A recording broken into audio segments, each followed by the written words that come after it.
Israel आणि इराकचं युद्ध सुरू झालं, त्याचा परिणाम जो आहे तो भारतावर सुद्धा पाहायला मिळतोय. भारतामध्ये मोठ्या प्रमाणात एल-पी-जी गॅसचा तुटवडा निर्माण झालाय. विशेषतः परभणीमध्ये जे आहे ते व्यावसायिक गॅस मिळत नसल्यामुळं हॉटेल चालकांनी मोठ्या प्रमाणात जे आहे ते एकूणच चुलीवर स्वयंपाक करायला सुरुवात केलेली आहे. त्यामुळे जे आहे ते लाकडाला मोठ्या प्रमाणात जी मागणी वाढली आहे.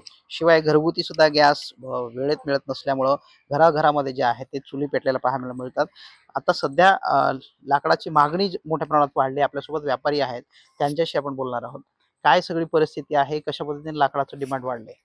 परिस्थिति ये है कि गैस नहीं मिलने की वजह से लकड़ी का डिमांड थोड़ा बढ़ गया और होटल, बेकरी जो भी है घरगुती, ऐसा पहले नहीं आता था गिरेक लकड़ी के लिए, बीच में बंद हो गया था, अब डबल से शुरू हो गया। क्या दाम क्या थे पहले, अभी कुछ दाम बढ़े हैं क्या? पहले दाम 5 रुपए किलो थे, अब 6 रुपए 7 रुपए किलो लकड़ी बिक रही है। अच्छा। हाँ, और कितना पहले कितना व्यापार होता था, अब कितना बढ़ा है? पहले व्यापार 1000 से 1500 होता था, 5000 5,500 का हो रहा है।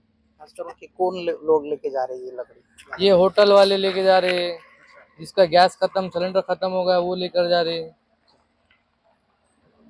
तर ते व्यापारी मोठ्या प्रमाणात जे डिमांड जे आहे ते वाढलेली आहे. अशा पद्धतीची अनेक दुकानं लाकडाची परभणी शहरामध्ये आहे. एका छोट्याशा दुकानावर जर बघितलं गेलं तर 4-5 पटीनं जवळपास लाकूड जे आहे ते विक्रीमध्ये वाढ झाली आणि ₹2 किलो मागं जे आहे ते दरवाढ सुद्धा झाली आहे. त्यामुळं कितीही प्रशासन किंवा शासन म्हणत असेल की गॅसचा तुटवडा नाहीये, पण प्रत्यक्ष स्थिती मात्र वेगळी असल्याचं पाहायला मिळते. व्हिडिओ जर्नलिस्ट गणेशसह गजानन देशमुख, TV9 मराठी, परभणी.